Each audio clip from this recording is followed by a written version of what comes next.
అదే RTV app వార్తల్ని క్షణాల్లో చదివే అవకాశం ఉంటుంది. ఒక న్యూస్ పేపర్, ఒక టెలివిజన్ ఛానల్ మీ చేతుల్లో ఎప్పుడూ ఉంటాయి. తెలంగాణ రాష్ట్ర శాసనసభలో కాళేశ్వరం ప్రాజెక్టు పైన ఘోష్ కమిటీ ఇచ్చినటువంటి నివేదికమైన వాడి వేడి చర్చ జరిగింది. దీన్ని సిబిఐకి అప్పగిస్తూ ప్రభుత్వం నిర్ణయం తీసుకుంది. దీనికి సంబంధించి మనతో మాట్లాడడానికి టీఆర్ఎస్ నేతలు ఉన్నారు. వారి అభిప్రాయం కూడా తెలుసుకుందాం. ఇప్పుడే తెలంగాణ అమరవీరుల స్తూపాన్ని శుద్ధి చేసి వారు ఒక నిరసన కార్యక్రమం చేపట్టడం జరిగింది. మాజీ ఎమ్మెల్సీ నారదాస్ లక్ష్మణరావు ఆధ్వర్యంలో ఈ ప్రోగ్రాం నిర్వహించడం జరిగింది. దీంతో మనతో మాట్లాడడానికి తాజా మాజీ కార్పొరేటర్లు ఉన్నారు. ఎట్లా చూడొచ్చు దీనికి సంబంధించి ఒక సిబిఐ విచారణకి నిర్ణయం తీసుకోవడం జరిగింది రాష్ట్ర ప్రభుత్వం? ఇది నిజంగా పెద్ద కుట్ర. ఎందుకంటే దేశంలోని అతిపెద్ద ఎత్తిపోతల కార్యక్రమం. అప్పుడు కొత్తగా తెలంగాణ రాష్ట్రం ఏర్పడ్డప్పుడు దేశం మొత్తం కూడా మన రాష్ట్రం వైపు చూడడం జరిగింది. ఇంత పెద్ద ఎత్తిపోతల ప్రాజెక్టు ఏ విధంగా పూర్తి చేస్తారు? కానీ అనతి కాలంలోనే ఆ ప్రాజెక్టును పూర్తి చేసి దేశానికి అన్నం పెట్టే అన్నపూర్ణగా మన రాష్ట్రాన్ని ముఖ్యమంత్రి గారు, తెలంగాణ తొలి ముఖ్యమంత్రి చంద్రశేఖరరావు గారు నిలబెట్టడం జరిగింది.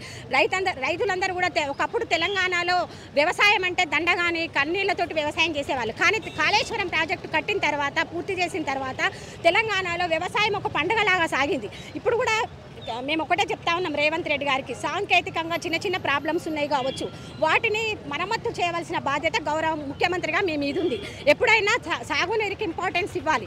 రైతులు ఎద్దేడ్చిన రాజ్యము ఎద్దేడ్చిన వ్యవసాయం ఎప్పుడు కూడా బాగుపడలేదు. మీరు స్వాగతిస్తున్నారా, వ్యతిరేకిస్తున్నారా? దీన్ని మేము పూర్తిగా వ్యతిరేకిస్తా ఉన్నాం. ఎందుకంటే చిన్న చిన్న సాంకేతిక ప్రాబ్లమ్స్ ఉన్నాయి కావచ్చు, దాన్ని ఏదైతే మరమ్మతులు చేసి రైతులకు అందుబాటులోకి తీసుకురావాలి. ఇవాళ రైతులు యూరియాల కోసం కానీ నీటి కోసం కానీ రోడ్డు ఎక్కుతా ఉన్నారు. రైతు కన్నీళ్లకు ఈ రేవంత్ రెడ్డి పీఠము తప్పకుండా కదులుతుంది. ఎందుకంటే తెలంగాణ రాష్ట్రము, దేశం మొత్తం కూడా పరిశోధకులు, పెద్ద పెద్ద శాస్త్రవేత్తలు కూడా ఈ ప్రాజెక్టును చూడడానికి విజిట్ చేయడం జరిగింది. ఒక పర్యాటకంగా, నీటిని ఇచ్చే వనరుగా కాకుండా ఒక పర్యాటక స్థలంగా కూడా దేశం మొత్తం కూడా కాళేశ్వరం వైపు, ప్రత్యేకంగా తెలంగాణ రాష్ట్రం వైపు చూసిండు. కానీ ఈ ముఖ్యమంత్రి ఈ ప్రాజెక్టు ద్వారా కేసీఆర్ గారికి రైతుల్లో, ఊర్లలో చాలా పేరుంది కాబట్టి ఈ పేరును ఖరాబ్ చేయాలన్న ఒక దొంగ ఆలోచనతోటి అబద్ధాలనే పునాదుల మీద అబద్ధాలనే హామీలు ఇచ్చి ఈ ప్రభుత్వం ఏర్పడ్డది. ప్రభుత్వం ఈ కాళేశ్వరం ప్రాజెక్టు ద్వారా ఏదైతే ఆ గంగా నది మీద అబద్ధాలు ఆడుతూ ఆ గంగా జలాల మీదనే అపవిత్రం చేస్తూ ఉన్నారు కాబట్టి తన పీఠం తప్పకుండా కదిలిపోతుంది. రాబోయే కాలంలో రైతుల ఉసురు ఈ ప్రభుత్వానికి తప్పకుండా దాక్కుతుంది. జై తెలంగాణ. మొత్తానికి టీఆర్ఎస్ శ్రేణులంతా వ్యతిరేకిస్తున్నటువంటి పరిస్థితి చిన్నగా.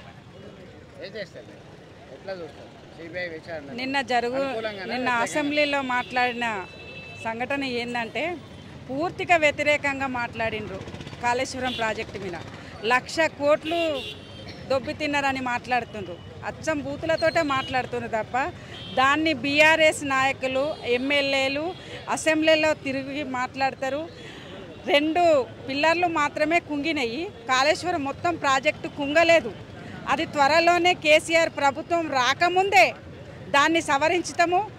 వచ్చే నెలల మేము మొన్ననే అనుకున్నాము, కన్నెపల్లి పంప్ హౌస్ దగ్గరికి పోయినప్పుడు అనుకున్నాము, అసెంబ్లీ సమావేశాలు అయిపోయిన తర్వాత అక్కడనే టెంట్ వేసుకొని కూర్చొని పిల్లలను సవరించుతాము. అవసరమైతే ప్రైవేట్గా ఖర్చులు మేమే ఆ 2 పిల్లర్లకు పెట్టుకుంటామని మా బీఆర్ఎస్ నాయకులు మాట్లాడుకున్నారు. అది ఖచ్చితంగా మొత్తం మీద ఇది ఒక కుట్ర, కక్ష సాధింపు ధోరణి అని చెప్తున్నటువంటి పరిస్థితి. మరో నేత ఉన్నారు, చెప్పండి మీరెట్లా? ఇది వాస్తవానికి రైతేర్చిన రాజ్యం, ఎద్దేర్చిన వ్యవసాయం చరిత్రలో మనుగడ లేదని చెప్పి సజీవ సాక్ష్యాలు చెప్తా ఉన్నాయి. ఈ ప్రభుత్వం కక్ష సాధింపు చర్యగా మేము భావిస్తూ ఉన్నాం. ఈ ముఖ్యమంత్రి ఏమున్నా కమిషన్లు, కలెక్షన్లు లోపల వేసుకుంటూ తప్ప పేద ప్రజలకు కానీ రైతులకు కానీ ఏం న్యాయం చేసిన సంఘటనలు కనబడలేదు. ఈ ముఖ్యమంత్రికి దమ్ము, ధైర్యం ఉంటే ఇవాళ మీరు సిబిఐ ఎంక్వైరీ అని చెప్తున్నావు. మొన్న మీరు వేసిన ఘోష్ కమిటీ ఏమైంది? ఘోష్ కమిటీ నివేదిక తప్ప ఈ లోకల్ స్థానికంగా ఉన్న ప్రజలు మిమ్మల్ని నిలుస్తూ ఉన్నారు. కమిటీలను వేసి పక్క జరిపి కలెక్షన్ చేసి జేబులు వేసుకొని ఓటు కాదు. ముఖ్యమంత్రి ఖబర్దార్, రానున్న రోజులలో మళ్ళీ బీఆర్ఎస్ ప్రభుత్వమే అధికారం వస్తుంది. కాళేశ్వరం ప్రాజెక్టును మళ్ళీ పునర్నిర్మాణం చేసి పేద ప్రజలకు అందుబాటులో తీసుకొస్తామని చెప్పి ఘంటాపథంగా మేము హెచ్చరిస్తా ఉన్నాం. మొత్తం మీద ఒక పూర్తి స్థాయి నిరసన గళాలు వినిపిస్తున్నటువంటి పరిస్థితి మనం ప్రత్యక్షంగా చూస్తున్నాం. ఇక్కడ వారి యొక్క తమదైన శైలిలో మరొకసారి తెలంగాణ అమరవీరుల స్తూపాన్ని అడ్డగా ఎంచుకొని ఆందోళన కార్యక్రమాలు చేపట్టడం జరిగింది. ఇది ఇక్కడ తాజా అప్డేట్. వీడియో జర్నలిస్ట్ సుమంత్తో కలిసి చంద్రశేఖర్, ఆర్టీవీ, కరీంనగర్ నుండి. మరిన్ని వీడియోస్ కోసం ఛానల్ ని సబ్స్క్రైబ్ చేయండి. లేటెస్ట్ అప్డేట్స్ కోసం వాట్సాప్ ఛానల్ ని ఫాలో చేయండి. అండ్ లింక్ డిస్క్రిప్షన్ లో ఉంది.